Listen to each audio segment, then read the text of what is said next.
So if you're a leader, you already know that one of the hardest parts of the job is helping your team get better. But what do you do when someone's performance is, well, just not cutting it? Right? This is the million-dollar question. How do you have that really tough conversation in a way that actually builds someone up instead of just tearing them down? A way that leads to real, lasting change? And let's be real, it can feel like you're walking a tightrope. You know, there's such a fine line between giving feedback that helps someone grow and saying something that accidentally crushes their motivation. If you get it wrong, you can really damage trust. But if you get it right, man, it can be a total game changer. Well, the good news is you don't have to just guess and hope for the best. There is actually a proven, structured way to handle these conversations. It's a method that helps you shift from being just a boss to becoming a true coach. And it's called performance improvement coaching. Now, listen to the words in that definition: methodology and specific skills. I think that's so important.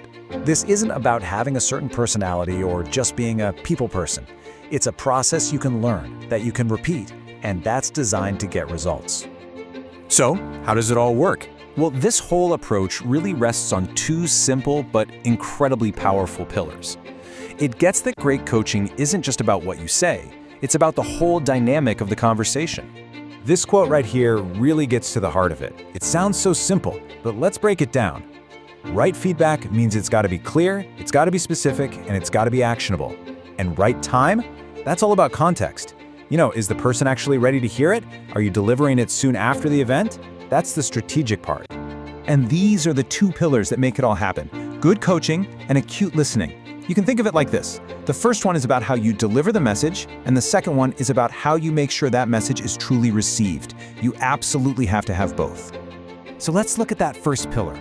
Good coaching is all about mastering that right feedback at the right time. It's the part where you're doing the talking. You're structuring your thoughts, choosing your words carefully, and really setting the stage for a productive chat. But here's the secret, okay? You could have the most perfectly worded feedback in the entire world, but if you don't nail this second pillar, it's all gonna fall flat.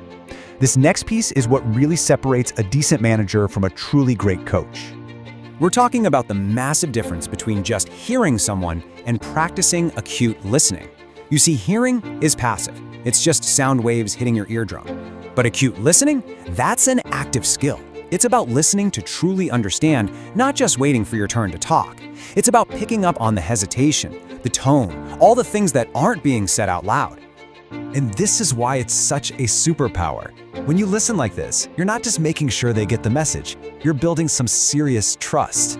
And maybe most importantly, you start to uncover the real root cause of the problem, which, let's face it, is often not what you think it is on the surface.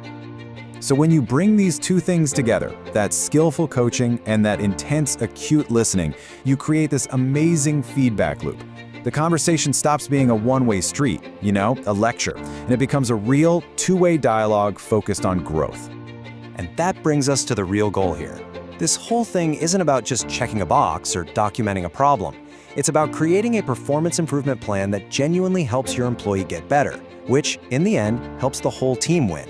It's all about development, not discipline. So, I'm going to leave you with this question to chew on as you go about your week. Think about it. Which role are you playing more often? Are you a boss who just directs tasks, or are you a coach who actually develops people? Because the answer to that, well, it can change everything.